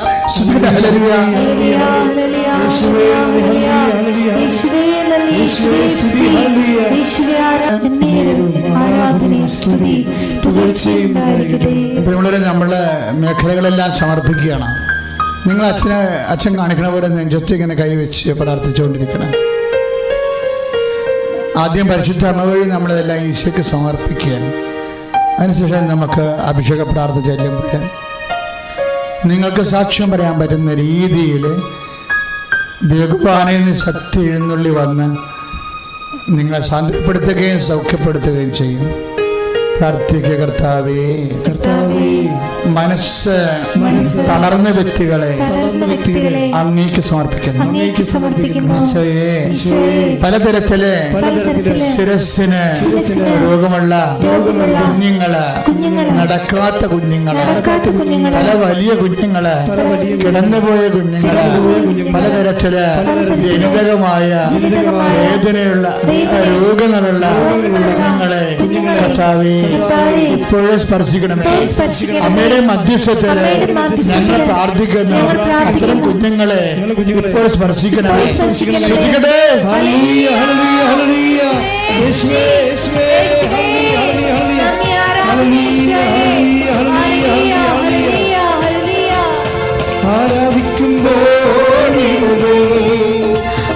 ആരാധിക്കുമ്പോൾ സൗഖ്യം, ആരാധിക്കുമ്പോൾ സൗഖ്യം, ദൈവം തേടി ആത്മാവിൽ സമാധാന സന്തോഷം ദാനമായ നൽകിടും. ദൈവം തേടി ആത്മാവിൽ സമാധാന സന്തോഷം ദാനമായ നൽകിടും. പരിശുദ്ധ പരമദിവ്യകാരുണ്യത്തിന് ആരാധനയും സ്തുതിയും പുകഴ്ചയും ഉണ്ടായിരിക്കട്ടെ. മക്കളെ, ഹൃദയവേദനയായിട്ട് ബ്ലോക്കായിട്ട് വാൽവിനെ മിസ്റ്റേക്കായിട്ട് ആശുപത്രിയിൽ പ്രവേശിപ്പിച്ച മുഴുവൻ രോഗികളെ നമുക്ക് പ്രാർത്ഥിക്കാം. എൻ്റെ പഴയൊരു സഹപ്രവർത്തകമായ ദാസ് ഹോസ്പിറ്റലിലാണ്. അദ്ദേഹത്തെ ഞാൻ ഇപ്പോഴും പ്രത്യേകം അനുസ്മരിച്ചുകൊണ്ട് പ്രാർത്ഥിക്കുകയാണ്. ഇതുപോലെ കൊറോണ ബാധിച്ച് പല വീടുകളിലും സെൻ്ററുകളിലും താമസിക്കുന്നവരുണ്ട്. പോസിറ്റീവായിട്ട് മറ്റു പല രോഗങ്ങളുള്ളത് കാരണം പേടിയുള്ളവരുണ്ട്. അവരെയൊക്കെ നിങ്ങൾ ഇപ്പോഴും സമർപ്പിക്കേണ്ടതാണ്. അച്ഛനോട് ചേർന്ന് പ്രാർത്ഥിക്കർത്താവേ, കർത്താവേ, ഹൃദയരോഗികള്, കരള് രോഗികള്, പാങ്ക്രിയാസ് രോഗികള്, ശ്വാസകോശ രോഗികള് വിശുദ്ധ രക്തത്താൽ കഴുകുന്നതിനായി അമ്മയുടെ മധ്യസ്ഥത്തില് ഈശോയ്ക്ക് സമർപ്പിക്കുന്ന ശ്രദ്ധിക്കട്ടെ.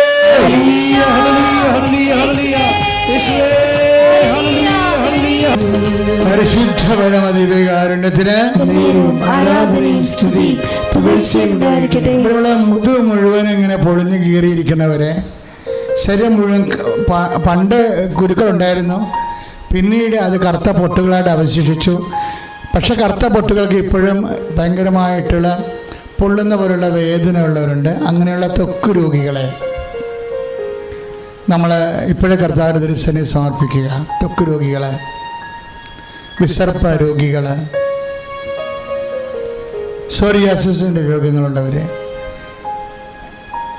വെരിക്കോസ് രോഗികൾ, ഇതൊക്കെ പറയുമ്പോൾ കേൾക്കുമ്പോൾ സുഖമാണെന്നല്ലാതെ ഇതൊക്കെ ഒന്ന് വന്നാലേ എപ്പോഴും വേദനയും പൊട്ടി ഒലിച്ച് ചോര ഒലിച്ചുകൊണ്ട് നടക്കും, വേദനയായിരിക്കും, എപ്പോഴും ഒരു പനിക്കൂറായിരിക്കും, നീരായിരിക്കും. ഇങ്ങനെ കുറേ നീര് രോഗികളുണ്ട്.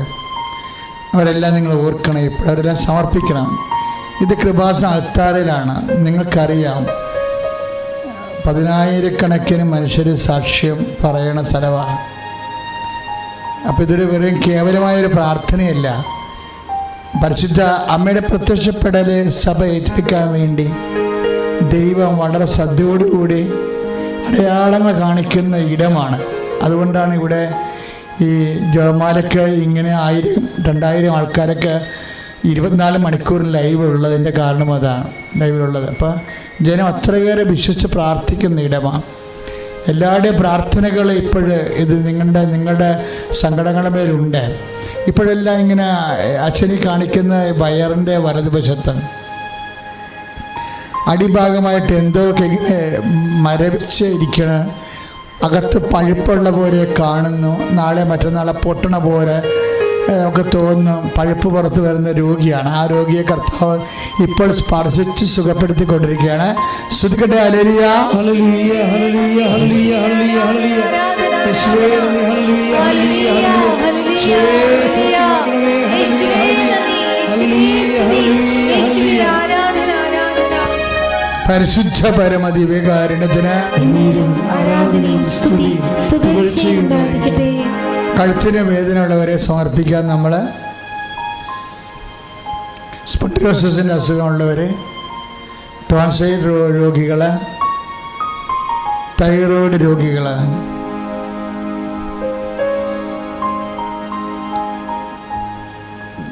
അവരെല്ലാം കഴുത്തെ തൊട്ട് തന്നെയാണ് പ്രാർത്ഥിച്ചുകൊണ്ടിരിക്കേണ്ടത്. ശിരസിന് ആകമാന വേദനകളുള്ളവരുണ്ടാകും. തലച്ചോറിന് സിസ്റ്റുള്ളവരെ, തലച്ചോറിന് ഞരമ്പുകൾ പ്രഷർ കാരണം സൂക്ഷ്മമായ ചില ഞരമ്പുകൾ പൊട്ടിയിരിക്കുന്നവരുണ്ട്. ചിലത് ക്രോട്ടായിട്ടിരിക്കുന്നവരുണ്ട്. അപ്പം അങ്ങനെയുള്ള എല്ലാ അവസ്ഥകളും മെൽട്ടാകാൻ വേണ്ടിയാണ് ഇപ്പോൾ പ്രാർത്ഥിക്കേണ്ടത്. അച്ഛനോട് ചേർന്ന് പ്രാർത്ഥികർത്താവേ, തലച്ചോറിലെ രോഗങ്ങള്, സിസ്റ്റ് രോഗങ്ങള്, റോട്ടിലായിരിക്കുന്നവരെ കർത്താവേ സ്പർശിക്കണമേ. സ്പോണ്ടിലോസിസിനെ, തൈറോയ്ഡ് രോഗങ്ങളെ, ടോൺസിൽ രോഗങ്ങളെ സ്പർശിക്കണമേ കർത്താവേ. അങ്ങയുടെ വിശുദ്ധമായ വലതുകരത്താൽ ഓരോ രോഗമുള്ള ശിരസ്സുകളെ സ്പർശിക്കണമേ, തൊണ്ടയെ സ്പർശിക്കണമേ. യേശുവിൻ നാമത്തിലെ, യേശുവിൻ നാമത്തിലെ, യേശുവിൻ നാമത്തിലെ സുരേ രോഗങ്ങള് യേശുവിൻ നാമത്തിലെ ഈ നിമിഷം സൗഖ്യമാകട്ടെ.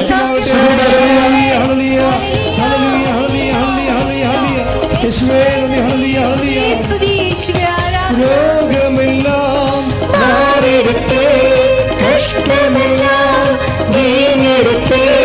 രോഗമെല്ലാം മാറിടട്ടെ, കഷ്ടമെല്ലാം നീങ്ങിടട്ടെ.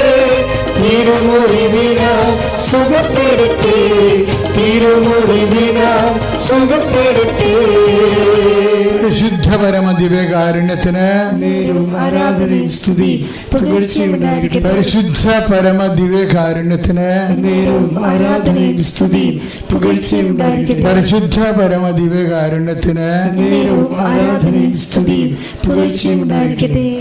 മക്കളെ, അരക്കെട്ടിന് മുഴുവൻ ഡിസ്ലൊക്കേഷൻ വന്നവരെ, നടുവിന് കുറേ മനുഷ്യരെ 4 ഡിസ്ക് വരെ ഡിസ്ലൊക്കേറ്റ് ചെയ്തവരെ ഒറ്റ പ്രാർത്ഥന കൊണ്ട് നേരെയായിട്ടുണ്ട്.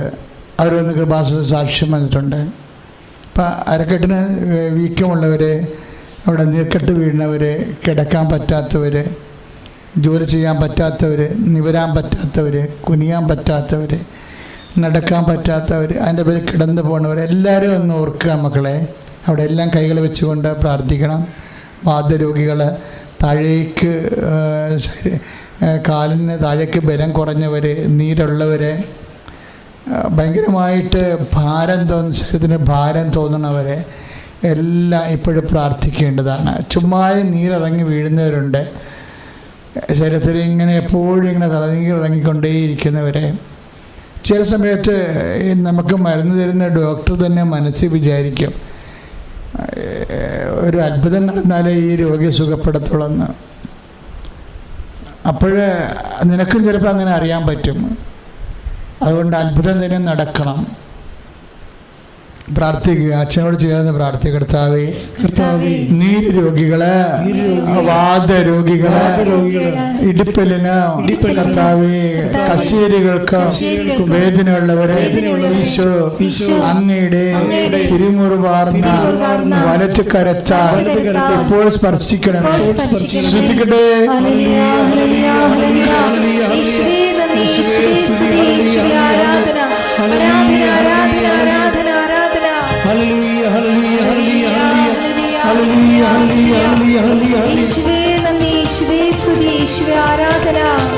മടുപ്പുകൂടാതെ പ്രാർത്ഥിക്കാം, വിശ്വാസത്തോടെ പ്രാർത്ഥിക്കാം. മടുപ്പുകൂടാതെ പ്രാർത്ഥിക്കാം, വിശ്വാസത്തോടെ പ്രാർത്ഥിക്കാം. നീതിനായ പ്രാർത്ഥന, ശ്രദ്ധയുള്ള പ്രാർത്ഥന, മരിക്കും രോഗിക്ക് സൗഖ്യമാണ്. നീതിനായ പ്രാർത്ഥന, ശ്രദ്ധയുള്ള പ്രാർത്ഥന, മരിക്കും രോഗിക്ക് സൗഖ്യമാണ്. പരിശുദ്ധ പരമദിവ്യകാരുണ്യത്തിന് ആരാധനയും സ്തുതിയും പുകഴ്ചയും ഉണ്ടാകട്ടെ. പരിശുദ്ധ പരമദിവ്യകാരുണ്യത്തിന് ആരാധനയും സ്തുതിയും പുകഴ്ചയും ഉണ്ടാകട്ടെ. പരിശുദ്ധ പരമദിവ്യകാരുണ്യത്തിന് ആരാധനയും സ്തുതിയും പുകഴ്ചയും ഉണ്ടാകട്ടെ. മക്കളെ, ഉദരം കേന്ദ്രീകരിച്ചുകൊണ്ട് പ്രാർത്ഥിക്കേണ്ടതാണ്. ഉദര രോഗങ്ങളില്ലേ, ചിലപ്പോൾ വയറ് ചാടുന്നവരുണ്ടാവും. അതിനവർക്ക് ഭയങ്കര ബുദ്ധിമുട്ട് തോന്നുന്നുണ്ടാകും. ശരിക്കും കുടലിലെ കുരുക്കളുള്ളവർ, അൾസർ രോഗികൾ, അർസസ് രോഗികൾ, പിസ്റ്റുല രോഗികൾ, PCOD രോഗികൾ, ഗർഭാശയത്തിലെ അണ്ടാശയത്തിലൊക്കെ സിസ്റ്റുള്ളവർ, പെരിസ് റെഗുലർ അല്ലാത്തവർ, പെരിസ് ഇല്ലാത്തവർ, മക്കളില്ലാത്തവർ, പെരീസും മാസങ്ങളോളം ദിവസങ്ങളോളം നിന്നിട്ട് പൊറുതിമുട്ടി പുറത്തിറങ്ങാൻ പറ്റാതിരിക്കുന്നവർ, ഭയങ്കര പുകച്ചിലും ഇരിച്ചിലും വേദന അനുഭവിക്കുന്നവരെ എല്ലാവരും അടിവേറ്റ് സമർപ്പിച്ചുകൊണ്ട് ശ്രദ്ധിക്കട്ടെ. അമ്മ നിങ്ങൾക്ക് വേണ്ടി മധ്യസ്ഥം വഹിക്കുന്ന ശക്തമായ സമയമാണെന്ന് ഓർത്തുകൊണ്ട് വിശ്വാസത്തോടെ പ്രാർത്ഥിക്കട്ടെ. കർത്താവേ, കർത്താവേ, നിന്റെ വിശുദ്ധ പൗരോഹിത്യത്തെ മഹത്വപ്പെടുത്തണമേ. കർത്താവേ, നിന്റെ വിശുദ്ധ പൗരോഹിത്യത്തെ മഹത്വപ്പെടുത്തണമേ. കർത്താവേ, നിന്റെ വിശുദ്ധ പൗരോഹിത്യത്തെ മഹത്വപ്പെടുത്തണമേ. കർത്താവേ, സഭയിലുള്ള സാന്നിധ്യം പ്രകടമാക്കണമേ. 35 വർഷം അർപ്പിച്ച കുർബാനയുടെ ശക്തിയാൽ കൃപാസത്താലെ ജീവനോടെ വർദ്ധിക്കപ്പെട്ട് മധ്യസ്ഥതയിലെ യേശുനാമത്തിലെ സുഖം പ്രാപിക്കട്ടെ.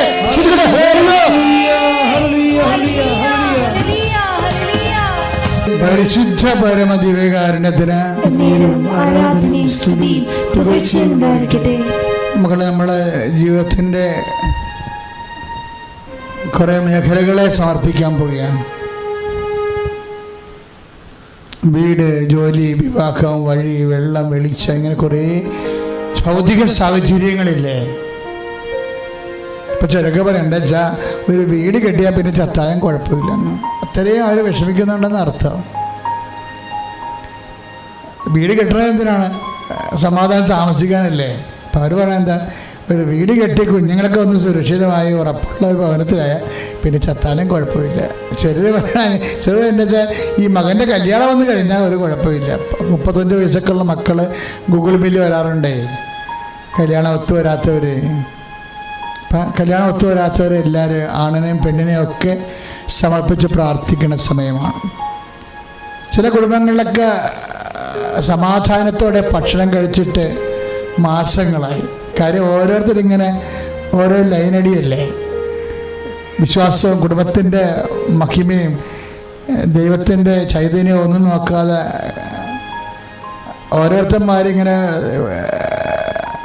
പല്ലടിച്ച് കാണിക്കുമ്പോൾ പുഴച്ചെന്ന് അകപ്പെട്ട്. നിങ്ങളെപ്പോഴും മനസ്സിലാക്കേണ്ട വിഷയം എന്താ പറയുക, ഇപ്പോഴൊക്കെ ഉള്ളൊരു പ്രശ്നം എന്ന് വെച്ചാൽ നമ്മുടെ പെൺപിള്ളേരൊക്കെ ഇപ്പം ഞാനൊരു 10-21 ലക്ഷത്തോളം ആൾക്കാരെ കൗൺസിൽ ചെയ്യുന്ന ഇടയ്ക്കൊക്കെ വിളിച്ച് പറയും. എന്തിനങ്ങനെ പറയണമെന്ന് അറിയാമോ? ഞാൻ പറയണത് നിങ്ങളൊന്ന് കേൾക്കാൻ വേണ്ടിയാണ്, അല്ല ഞാനിങ്ങനെ കേമത്വം പറയണമല്ല. നമ്മുടെ പെൺപിള്ളേർക്ക് പറയുന്നൊരു അബദ്ധം, ആരെങ്കിലും വഴിയെ പോകണവനെ കയറി പ്രേമിക്കും. പക്ഷെ അവൻ ഭയങ്കര സൂത്രക്കാരനായിരിക്കും. അതായത് 2 ആഴ്ചക്കുള്ളിൽ ഇവിടെ ചരിത്രം പോയിരിക്കും. മനഃപൂർവ്വം കളയണതാണ്. ഇവളെ വശീകരിച്ച് രാത്രി ഈ മൊബൈൽ എന്ന് പറയുന്നത് ഭയങ്കര സാധനമാണ്. രാത്രിയും പകലും വെളുപ്പിനെയും സംസാരിച്ച് സെൻറ്റി അടിച്ച് അവസാനം ഇവളെ ബോധം കളഞ്ഞു കളയും. എന്നിട്ട് അവസാനം ഇവൻ ചത്തുകളെ ആന വീണെന്നൊക്കെ പറഞ്ഞ് ഭയങ്കര ഡയലോഗും കുറേ വീഡിയോയൊക്കെ ഇട്ട് കൊടുത്ത് ചാകണമൊക്കെ കാണിച്ച് മറ്റുള്ള ചാകണം കാണിച്ച് ഇങ്ങനെ ഇവളെ ഭ്രാന്ത് പിടിപ്പിച്ച് ഇവളുമായിട്ട് ബന്ധപ്പെടും. പിന്നെ ഇവർക്ക് രക്ഷപ്പെടാൻ പറ്റത്തില്ല. പല പെൺപിള്ളേർ അകപ്പെട്ടിരിക്കണേ ഇങ്ങനെയാണ്. പണ്ടൊക്കെ ഇങ്ങനെയൊക്കെ സംഭവിക്കണമെങ്കിൽ കുറേ മാസങ്ങളും വർഷങ്ങളും എടുക്കും. ഇപ്പം 2 ആഴ്ച മതി. പല പെൺപിള്ളേരും അലിഞ്ചിന് ചാടിയതിന് ശേഷം പിന്നീട് പോരാൻ പറ്റാതെ അവൻ്റെ കൂടെ ഇങ്ങനെ അടിമയായിട്ട് പോകണതിൻ്റെ ഉദ്ദേശം ചരിത്രം നഷ്ടപ്പെട്ടതുകൊണ്ടാണ്. അപ്പം അതുകൊണ്ട് എൻ്റെ മാതാപിതാക്കളും എൻ്റെ പെങ്ങന്മാരും ഞാൻ പറയണത് കേൾക്കണം. ഈ വിഷയത്തിൽ നമുക്ക് ജാഗ്രത ഉണ്ടെങ്കിൽ ഒരു കുഴപ്പമില്ല, ചെന്ന് അകപ്പെട്ട് പെടാം. പലപ്പോഴും സംഭവിക്കുന്നത് വീട്ടുകാർക്ക് ചില സമയത്ത് കടങ്ങൾ വരും, ചിലപ്പോൾ രോഗങ്ങൾ വരും, ചിലപ്പോൾ അപ്പൻ ആശുപത്രിയിലാകും. അപ്പം അങ്ങനെയൊക്കെ വരുമ്പോൾ അതിന് കാശ് വേണ്ടി വരും. അപ്പം ഇങ്ങനെയൊക്കെയുള്ള ഒരു കുടുംബത്തിൻ്റെ ബാലൻസ് പോകത്തില്ലേ?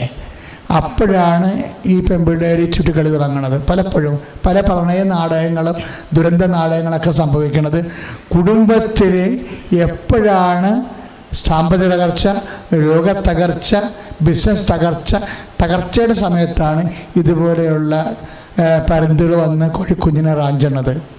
എല്ലാവരും അപ്പം അമ്മമാരുടെ ചോദിക്കുമ്പോഴുണ്ട് ആ സമയത്ത് ഞാൻ ഭർത്താവിനെ കൊണ്ട് ആശുപത്രിയിലായിരുന്നു.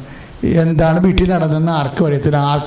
ആരുടെ കാര്യത്തിൽ ആർക്കും ശ്രദ്ധിക്കാൻ പറ്റാതെ റിലേ പോയി, കുടുംബത്തിൽ റിലേ പോയി. റിലേ പോകുമ്പോൾ ഇങ്ങനെ കണ്ടവൻ്റെ പിശാചിൻ്റെ പുറകെ പോകുമ്പോൾ അത് നേരത്തെ നല്ല മനസ്സാക്ഷി കൊടുക്കുകയാണ്, നല്ല വിശ്വാസം കൊടുക്കുകയാണെങ്കിൽ എങ്ങനെ കൊടുക്കും? നിങ്ങളുടെ ട്യൂഷനല്ലേ ഏറ്റവും പ്രധാനപ്പെട്ടത്. നിങ്ങൾ പോലും പള്ളിയിൽ പോകണയുടെ കുഞ്ഞുങ്ങൾ കാണുന്നില്ല, പ്രാർത്ഥന മുടക്കിയിരിക്കണം. അപ്പോൾ ദൈവമാണ് ആദ്യം പോണത്. പിശാച് വന്ന് കയറിയെന്ന് പറഞ്ഞിട്ട് കാര്യമില്ല. ദൈവം ആദ്യം പോയി കാണും. നിങ്ങൾക്കൊരു കാര്യം ഞാൻ പറഞ്ഞു തരാം, വളരെ സുഖിപ്പിക്കണ രഹസ്യം പറഞ്ഞു തരാം. ദൈവം ഈ ഭൂമി വെച്ച് നിങ്ങളുടെ കുടുംബത്തിൽ നിന്ന് പോയെങ്കിൽ പിന്നെ ഒരിക്കലും വരത്തില്ല. നിത്യത വരെ ഇത് തന്നെ പരിപാടി. നിങ്ങൾ അനുഭവിക്കുന്ന അർത്ഥം വളരെ ശ്രദ്ധിച്ച് കൈകാര്യം ചെയ്യേണ്ടതാണ്. ഇത് വെള്ളരിക്കപ്പെടണമെന്നുമല്ല, നമ്മളെ ശ്രദ്ധയോടെ വേര് കെട്ടിയാൽ മാത്രമേ തോട്ടങ്ങളെ പോലും സംരക്ഷിക്കപ്പെട്ടതുള്ളൂ. അതാണ് കർത്താവിൻ്റെ കഥയിൽ എന്തുമാത്രം വേലി കെട്ടി നിടക്കൊക്കെ പറഞ്ഞുകൊണ്ടിരിക്കും. പഴയ നിയമത്തിൽ പറയും ജോബിന് ചുറ്റും വേലി കെട്ടി. വേലി ഒരു പ്രശ്നമാണ്. വേലി പൊളിഞ്ഞ കണ്ടവൻ കയറിയത് തന്നെ. അപ്പം വേലി പൊളിഞ്ഞ കാലമാണ് ഇതുപോലെയുള്ള സങ്കടക്കാലം, തകർച്ചക്കാലം, ഇങ്ങനെയുള്ള കാര്യം. ഇനി അപ്പൻ്റെ മദ്യപാനമായി കഴിയുമ്പോൾ ശരിയാകും. പല പെൺപിള്ളേർക്കും ഒരു സെക്യൂരിറ്റി വീട്ടിൽ ഫീൽ ചെയ്യണില്ല. അങ്ങനെയും ചില സമയത്ത് അബദ്ധങ്ങൾ സംഭവിക്കുന്നുണ്ട്. അപ്പോൾ ഇതുപോലെ തകർന്ന കുടുംബങ്ങളെയാണ് ഇപ്പോൾ ഓർക്കുന്നത്. അച്ഛനോട് ചേർന്ന് പ്രാർത്ഥികർത്താവേ, തകർന്ന കുടുംബങ്ങള്, വിശ്വാസ തകർച്ച വന്ന കുടുംബങ്ങള്, തെറ്റായ ബന്ധങ്ങളിലെ ആത്മാവ് നഷ്ടപ്പെട്ട കുടുംബങ്ങള്, നഷ്ടപ്പെടാൻ പോകുന്ന കുടുംബങ്ങള്, പരസ്പരം സംസാരിക്കാത്ത കുടുംബങ്ങള്, സ്നേഹമില്ലാത്ത കുടുംബങ്ങള്, ജോലിയില്ലാത്ത കുടുംബങ്ങള്, വരുമാനം നഷ്ടപ്പെട്ടവര്, വിദ്യാഭ്യാസത്തിന്റെ തകർച്ചയുള്ളവര്, ജോലി ലഭിക്കാത്തവര്, അങ്ങനെ എല്ലാ മേഖലകളിലും വേദന അനുഭവിക്കുന്നവരെ ഈ നിമിഷം ഏറ്റെടുക്കണമേ.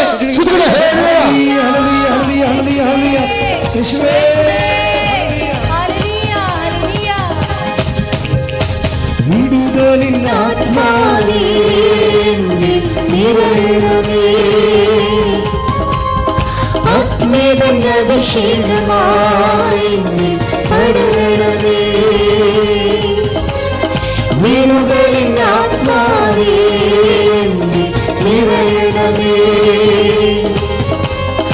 അഗ്നിതൻ അഭിഷേകമായി പടരണമേ. പരിശുദ്ധ പരമദിവ്യകാരുണ്യത്തിന് ആരാധനയും സ്തുതിയും പുകഴ്ചയും ഉണ്ടായിരിക്കട്ടെ. നിങ്ങൾക്ക് ആശീർവാദത്തിന് സമയമായി. അപ്പോൾ എത്രയും വേഗം ലിങ്ക് ഷെയർ ചെയ്യാൻ വേണ്ടി അത് പ്രേക്ഷിത പ്രവർത്തനമായിട്ട് ഒക്ടോബർ മാസത്തിൽ നിയോഗമായിട്ട് ചെയ്തുകൊണ്ട് അമ്മയോടൊപ്പം സഭയ്ക്ക് വേണ്ടി, ലോകത്തിന് വേണ്ടി, നിങ്ങൾക്ക് വേണ്ടിയും ഈ 24 മണിക്കൂർ ജപമാലയിൽ പങ്കെടുക്കുക. ദൈവം നിങ്ങളെ അനുഗ്രഹിക്കട്ടെ.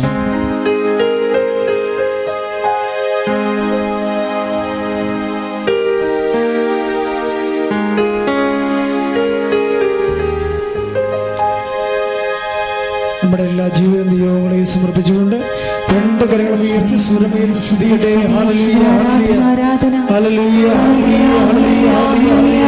യേശുവേ യേശുവേ സ്തുതി, യേശുവേ ആരാധന, ആരാധന, ഹല്ലേലൂയ, ഹല്ലേലൂയ, യേശുവേ മഹത്വം, യേശുവേ ഹല്ലേലൂയ, ഹല്ലേലൂയ, ഹല്ലേലൂയ, യേശുവേ നന്ദി, യേശുവേ യേശുവേ ആരാധന, ആരാധന, ആരാധന, ഹല്ലേലൂയ, ഹല്ലേലൂയ, ഹല്ലേലൂയ. പരിശുദ്ധ പരമമാ ദിവ്യകാരുണ്യമേ,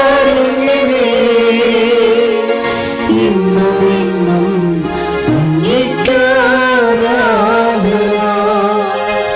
പരിശുദ്ധ പരമമാ ദിവ്യകാരുണ്യമേ, ഇന്നും എന്നും അങ്ങേക്കാരാധന. പരിശുദ്ധ പരമമാ ദിവ്യകാരുണ്യമേ, ഇന്നും എന്നും അങ്ങേക്കാരാധന. ആവേ ആവേ ആവേ മരിയ, ആവേ ആവേ ആവേ